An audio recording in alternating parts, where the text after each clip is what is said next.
இது நம்ம எல்லாருமே ஃபேஸ் பண்ணியிருப்போம். நர்சரி போயிட்டு வாங்கும்போது அதே கலரு, அதே மாரி சைஸ்ல பூ நம்ம வீட்டுக்கு வந்து வச்சதுக்கு அப்புறமா இருக்காது. ரொம்ப சின்னதா பூக்கும், ரொம்ப வந்து லேட்டா பூக்கும் இந்த மாரிலாம் இருக்கும். ஸோ இப்ப நான் என்னென்னலாம் ஹோம் ஃபெர்டிலைசர் யூஸ் பண்றேன் அப்படின்றத ஷேர் பண்றேன்.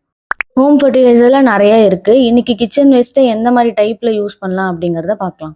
மோஸ்ட்லி நம்ம எல்லார் வீட்லயும் ஒரு தண்ணீல போட்டு வச்சுட்டு ஒரு கிண்ணத்துல அத அப்படியே எடுத்து ஊத்திட்டு அப்படியே விட்டுருவோம். ஸோ இதனால நெறைய எறும்பு வரும். உங்களுக்கு வந்து ஒழுங்கா அத வந்து மக்காம இருக்கும்.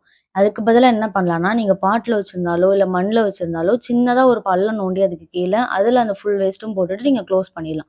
ஸோ நீங்க வீக்லி ஒரு டைம் இந்த மாதிரி பண்ணலாம். அண்ட் செகண்ட் உங்களுக்கு நெறைய எக்ஸஸா இருக்கு அப்படின்னா, நீங்க ட்ரை பண்ணி அத பவுடர் ஆக்கி கூட நீங்க வந்து பிளான்ட்டுக்கு குடுக்கலாம். இல்ல இதுவும் உங்களுக்கு இல்ல அப்டின்னா, நீங்க அத பேஸ்ட் மாரி அரைச்சு அத தண்ணீல கலந்து குடுக்கலாம். இந்த மாரி நெறைய டைப்ல நம்ம ஹோம் ஃபெர்டிலைசர குடுக்கலாம். இந்த ஒரு டிப்ப மைண்ட்ல வச்சுக்கோங்க.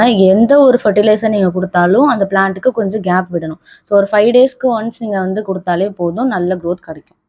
உங்களுக்கு வேற ஏதாச்சும் டவுட் இருந்தா கமெண்ட் செக்ஷன்ல ஷேர் பண்ணுங்க. நம்ம பேஜ் புடிச்சிருந்தா ஃபாலோ பண்ணிக்கோங்க.